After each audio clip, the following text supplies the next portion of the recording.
Polaris को यह पता था कि वो पेट से है, लेकिन उस जालिम कैदी सरबरा ने बड़ी ही बेरहमी से पेट पर लात मार दी। अब पोलारिस के गुस्से की कोई हद न रही। दर्द को सहते हुए अब उसने थोड़ी सी मैग्नेटिक पावर निकाल ली। दरअसल वो कोई आम लड़की नहीं बल्कि मैग्नेटो की बेटी थी, फैशन की दुनिया में तहलका मचाने वाली। पोलारिस थोड़े ही दिन पहले एक मिशन में पुलिस के हाथों लग गई और अब जेल में बंद थी। वो भी माहौल समझ ही नहीं पाई थी कि जेल के गेट पर ही एक कैदी ने उसका मजाक उड़ाया। पोलारिस ने उसे नजरअंदाज किया क्योंकि उसके पास इससे भी ज्यादा जरूरी काम थे। उसने नोट किया कि एक और कैदी की गर्दन पर भी वही फोर्स रोकने वाला पट्टा था। वो कुछ सोच पाती तब तक उसे उसकी सेल में छोड़ दिया गया। गार्ड के जाते ही पोलारिस ने अपनी शक्तियों के जरिए बाहर जाने की कोशिश की, मगर उसका मैग्नेटिक पावर काम नहीं कर रहा था। दूसरे कैदी उसका मजाक उड़ाने लगे। तभी सामने वाले कैदी ने बताया कि कॉलर खास तौर पर म्यूटेंट्स को काबू में रखने के लिए उनकी गर्दन में लगाया जाता है और पोलारिस से कहा कि वो ज्यादा होशियारी ना दिखाए। जेल का सरगना उसे पहले ही नोटिस कर चुका है। पोलारिस ने तय कर लिया कि उसे हर हाल में यहाँ से भागना है, लेकिन अब उसे प्लान बदलना होगा। दूसरे दिन उसे इंट्रोगेशन रूम में ले जाया गया, जहाँ पर हर चीज प्लास्टिक की थी ताकि वो वहाँ किसी भी चीज को डिटेक्ट ना कर पाए। पुलिस उससे उसकी टीममेट का पता मांग रही थी और उसके पेट में पल रहे बच्चे की धमकी देकर उस पर दबाव बना रहे थे। यही बात पोलारिस के अंदर की आग को और भड़काती है।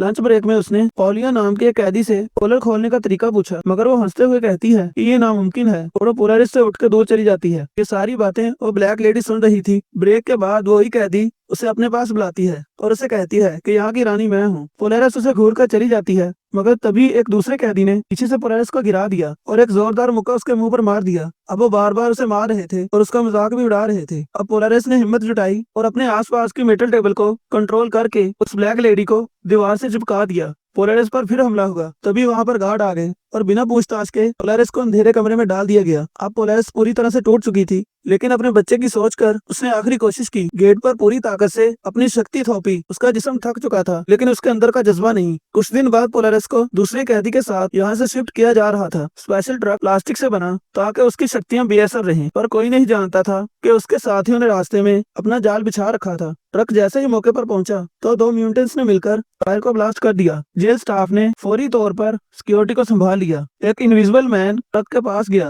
मगर कुछ ही कदम चलकर वो उन्हें नजर आने लग गया और गोली लगने से घायल हो गया। अब बाकी म्यूटेंट्स की भी शक्ति काम नहीं कर रही थी। शायद कोई इंटरफेरेंस डिवाइस एक्टिव था। पोलारिस के बॉयफ्रेंड ने गन उठाई और उन पर गोलियां चलाना शुरू की। एक लड़की उस घायल आदमी को बचाने पहुंची और गिरोह के दो और आदमियों ने इंटरफेरेंस सोर्स को ढूंढ लिया। उन्हें एक चमकती आंखों वाला आदमी दिखाई दिया और उनका पुराना साथी मैक जोंग था, जिसकी शक्ति बाकियों की शक्तियों को बंद कर सकती थी। गैंगजी ने उसे चुपके से पीछे से आकर एक जोरदार पंच मारकर बेहोश कर दिया।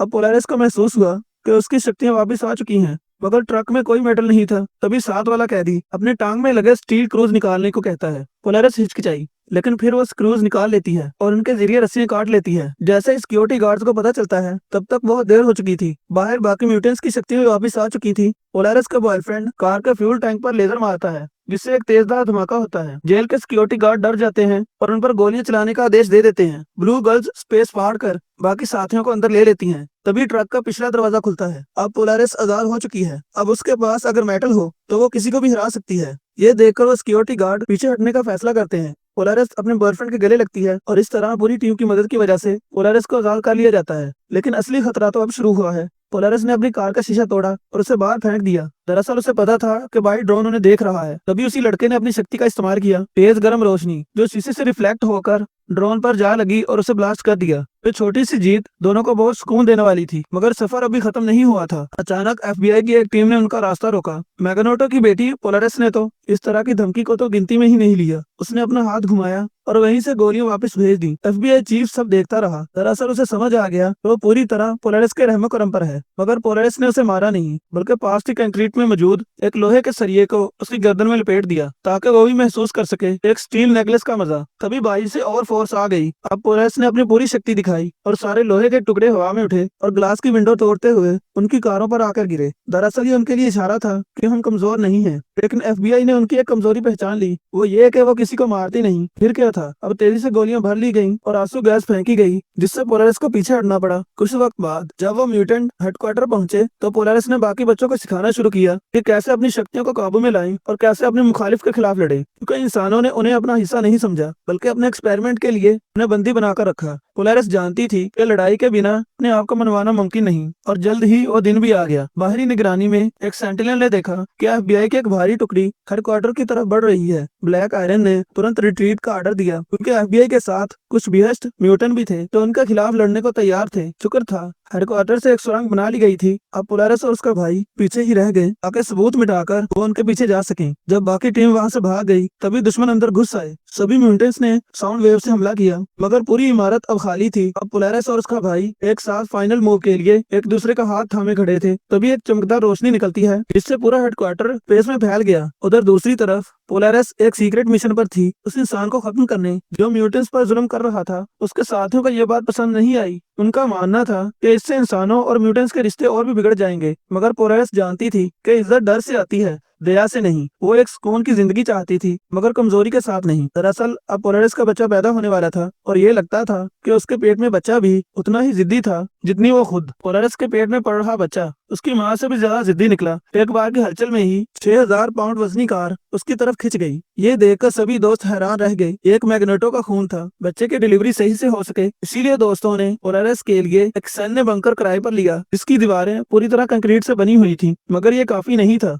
दक्षिण ट्री सिस्टर नाम की 3 लड़कियां लोगों का मन को मोहित करने वाली शक्तियों से प्रेसिडेंट कमेटी को अपने काबू में लिया और सिक्योरिटी के नाम पर आसपास के लोगों को वहां से निकलवा दिया। हालांकि पहले तो वो आदमी नहीं माना मगर पैसों को देखकर उसकी ईमानदारी धरी की धरी रह गई। सब कुछ प्लान के मुताबिक चल रहा था। बंकर के बीचों बीच बनाया गया एक स्पेशल लेबर रूम जो बुलेट प्रूफ ग्लास से बना हुआ था ताकि कोई भी लोहे की चीज पोलारिस के बच्चे को नुकसान ना पहुंचा सके। अगर अभी लेबर रूम तैयार भी नहीं हुआ था कि पोलारिस के पेट में हलचल शुरू हो गई। उसे फौरी तौर पर अंदर लाया गया। पोलारिस ने कोशिश की शांति बनाए रखने की मगर दर्द के साथ उसकी शक्तियां भी बाहर आने लगी। किसी भी तरह उसे बेड पर लेटाया गया। अभी डिलीवरी हो ही नहीं रही थी और पोलारिस की शक्तियां भी खत्म हो रही थी। अब बिजली की लाइटें चमकने लगी और बाहर लोहे की चादरें, कारें और दरवाजे सब उसकी शक्ति से उसकी तरफ आने लगे। मगर डिलीवरी पूरी नहीं हो रही थी। डॉक्टर ने उन्हें बताया कि पोलारिस किसी दिमागी मसले में उलझी हुई है। जब तक वो हल नहीं होगा बच्चा बाहर नहीं आएगा। फिर तीनों सिस्टरों ने पोलारिस के दिमाग में प्रवेश किया। उन्होंने उसे एक सपना दिखाया जहां म्यूटेंट्स ने लड़ाई जीत ली थी और उनके लिए एक अलग ही मुल्क बना दिया गया है और पोलारिस का बच्चा खुशी से खेल रहा है।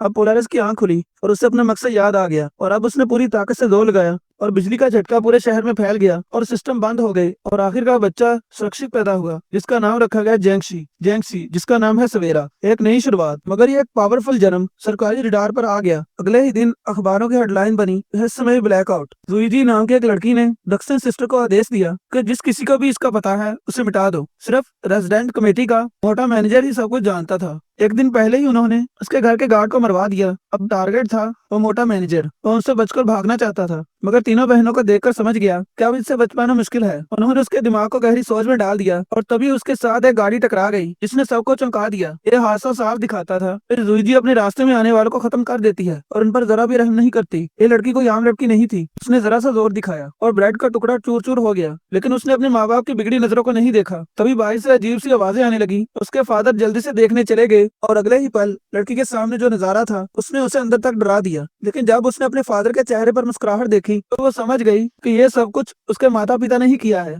घबराई लड़की ने भागने की कोशिश की लेकिन देर हो चुकी थी। अब उसे पकड़ लिया गया और गले में एक ऐसा कॉलर पहना दिया गया जो सिर्फ म्यूटेंट्स को काबू करने के लिए होता है। उसने कभी नहीं सोचा था कि उसे उसके अपने ही माँ बाप धोखा देंगे। नफरत का बीज उसके अंदर बो दिया गया। उसे एक प्रयोगशाला में एक चूहे की तरह रखा गया। उसके जिस्म में लगातार दवाएं डाली गई लेकिन किसी ने भी उसके अंदर की भयानक शक्ति को नहीं पहचाना। वो स्पेस और डायमेंशन को मोड़ सकती थी। उसके डरावने और उलझे हुए दिमाग के दृश्य देखकर डॉक्टर भी कांप उठे। कई साल बाद पोलारिस एक मिशन पर थी और उसने उस लड़की को बचा लिया। अब दक्षिण सिस्टर ने जब उसकी मेमोरी पढ़ने की कोशिश की तो उन्हें सिर्फ दर्द, यातना और स्याही सी यादें मिली जिसने उन्हें भी चौंका कर रख दिया। पोलारिस ने फैसला किया कि अब वो उस लड़की को म्यूटेंट्स की असली ताकत दिखाएगी। अगले दिन जब पोलारिस ने उसका टेस्ट लिया अब वो लड़की इतनी डरी हुई थी कि कुछ भी करने से घबराती थी। उसे लगता था कि अगर उसने कुछ गलत किया तो फिर से उस पर वही जुर्म किया जाएगा। लेकिन मिटल वाइट नाम की एक लड़की को उस पर तरस आया। वो एक रात उस लड़की के पास गई और उसे अपने दुख से भरी कहानी सुनाई। पहली बार लड़की ने किसी की बात सुनी और उससे बात की। लिटिल वाइट और लड़की की दोस्ती गहरी हो गई। वो सड़क के किनारे खाना खाने गई और अपने अद्भुत शक्तियां दिखाई। वो किसी भी चीज को पलट सकती थी। फिर एक दिन टीम को बैंक लूटने का मिशन मिला। पोलारिस की सरबराही में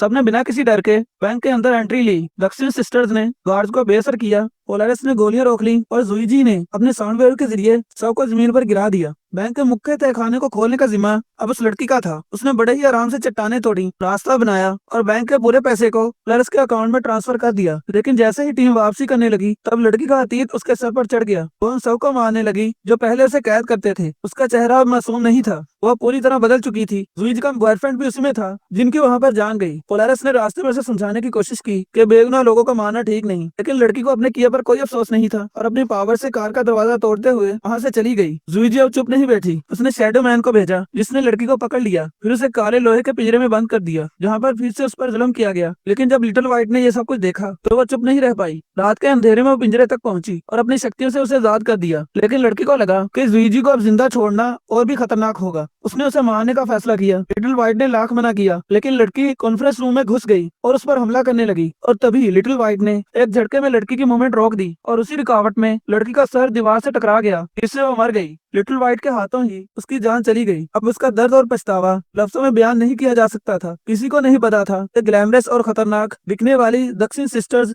असल में 5 जुड़वा बहनें थी। बचपन से ही एक्सपेरिमेंट के तौर पर इस्तेमाल किया गया एक इंसानी औजार। हर मिशन से पहले साइंटिस्ट उन्हें ब्लैकमेल करते। 3 को भेजने से पहले 2 बहनों को बंधक बना लेते ताकि बाकियों की वफादारी बनी रहे। यह मानवीय तरीका धीरे धीरे उनके अंदर की मासूमियत को जड़ से निकल गया। एक दिन साइंटिस्ट ने फिर से एक म्यूटेंट के दिमाग में घुसकर जानकारी निकालने का आदेश दिया, लेकिन उस म्यूटेंट की चीखें और बेबसी ने बहनों का दिल दहला दिया। उन्होंने पहली बार उसका विरोध किया और साइंटिस्ट से उन्हें छोड़ने की गुहार लगाई, मगर साइंटिस्ट ने न सिर्फ मना किया बल्कि गुस्से में आकर उन्हें धमकाया। बस यही वो पल था जिसने दक्षिण सिस्टर के अंदर सालों से दबी आग को बाहर निकाला और उन्होंने सिक्योरिटी गार्ड को अपने काबू में कर उस डॉक्टर को मरवा दिया और बाद में सिक्योरिटी गार्ड ने एक दूसरे को खुद ही मार दिया। फिर वो तीनों बहनें आजाद हो गईं, लेकिन उसकी भारी कीमत चुकानी पड़ी। जो दोनों बहनें बंधक थीं वो इस विद्रोह के दौरान मारी गईं और उनकी मौत का दर्द मानसिक रूप से बाकी बहनों को भी महसूस हुआ। इस दिल दहला देने वाली घटना के बाद दक्षिण सिस्टर्स ने हाउजी का साथ पकड़ लिया और धीरे धीरे हथियारी मशीनों में बदल गईं। पोलारस जब ये कहानी सुन रही थी तो उसकी आंखों में नमी थी। उसे अपने पिता मैग्नेटो की याद आ गई, जो बिना कुछ कहे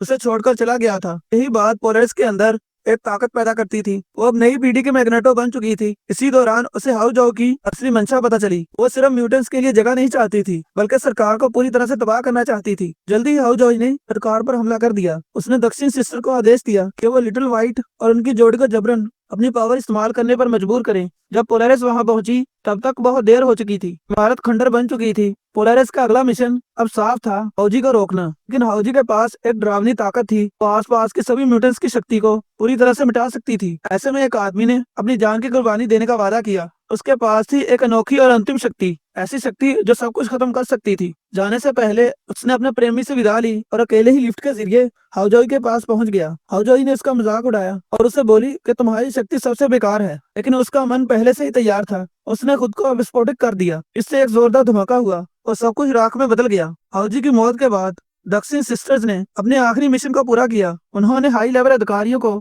अपने कंट्रोल में लिया और मीडिया के जरिए म्यूटेंट प्रोटेक्शन लॉ बनाया। अब पोलारिस अपनी छोटी सी फैमिली के साथ, यानी अपने पति और बच्चे के साथ, एक साधारण लेकिन खुशनुमा जिंदगी जीने लगी। और उस आदमी के बलिदान को कोई नहीं भूला। उसकी कब्र पर हर बार श्रद्धांजलि देने के लिए म्यूटेंट्स आते जाते रहते हैं। तो दोस्तों, कैसी लगी आपको हमारी ये कहानी? अगर आप लोगों को ये वीडियो पसंद आई हो तो इस वीडियो को लाइक कर दें और हमारे चैनल को सब्सक्राइब कर लें। और मजीद ऐसे आने वाली वीडियोस को देखने के लिए हमारे चैनल के साथ बने रहें। तो मिलते हैं फिर से एक नई वीडियो के साथ। तब तक के लिए keep watching and stay safe. Good bye.